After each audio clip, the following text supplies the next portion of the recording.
மாண்புமிகு அமைச்சர் அவர்கள் அவைக்கு உண்மைக்கு புறம்பான தகவலை தந்து கொண்டிருக்கின்றார். உறுப்பினர் அவர்கள் குறிப்பிட்டு கூறினார், குன்னூரிலே மல்டி லெவல் கார் பார்க்கிங் கொண்டு வரப்பட்டது என்று. அங்கே இருக்கின்ற 56 கோயில்களையும் நான் குன்னூரிலே 5 நாட்கள் ஊட்டியிலே முகாமிட்டு அனைத்து கோயில்களுக்கும் நேரடியாக சென்று ஆய்வு செய்தோம். அந்த ஆய்வின் அடிப்படையில் அந்த திருக்கோயில்களுக்கு வருகின்ற பக்தர்களுடைய அடிப்படை தேவைகளுக்கு வருமானத்தை உயர்த்துவதற்காக குன்னூருக்கு சுற்றுலாவிற்கு வருகின்ற மக்களுடைய வாகனங்கள் போதிய அளவிற்கு பார்க்கிங்களுக்கு இடமில்லாமல் தவிக்கின்ற சூழ்நிலையில் அங்கே மல்டி லெவல் பார்க்கிங் கொண்டு வந்தால் நகராட்சி பரிந்துரையின் அடிப்படையில் வருமானம் பெருகும்.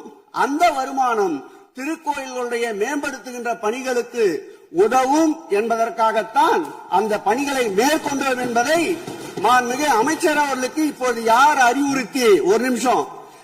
அறிவுறுத்தி இந்த அரசாணையை வெளியிட்டிருக்கின்றாரோ அவர்தான் அப்பொழுது ஆணையாளராக இருந்தபோது இதே அறிவுறுத்தின் பேரில் அரசாணையை வெளியிட்டிருக்கிறார் என்பதை பேரவைத் தலைவர் வாயிலாக அமைச்சருக்கு தெரிவித்துக் கொள்கிறேன்.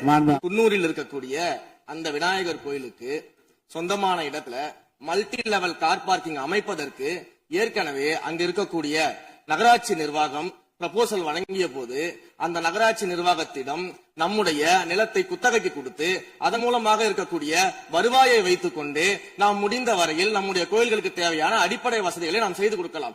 ஆனால் கோயில் நிதியவே 10 கோடி எடுத்து அங்கு மல்டி லெவல் கார் பார்க்கிங் எந்த விதமான பொதுமக்களும் பக்தர்களும் கேட்கல.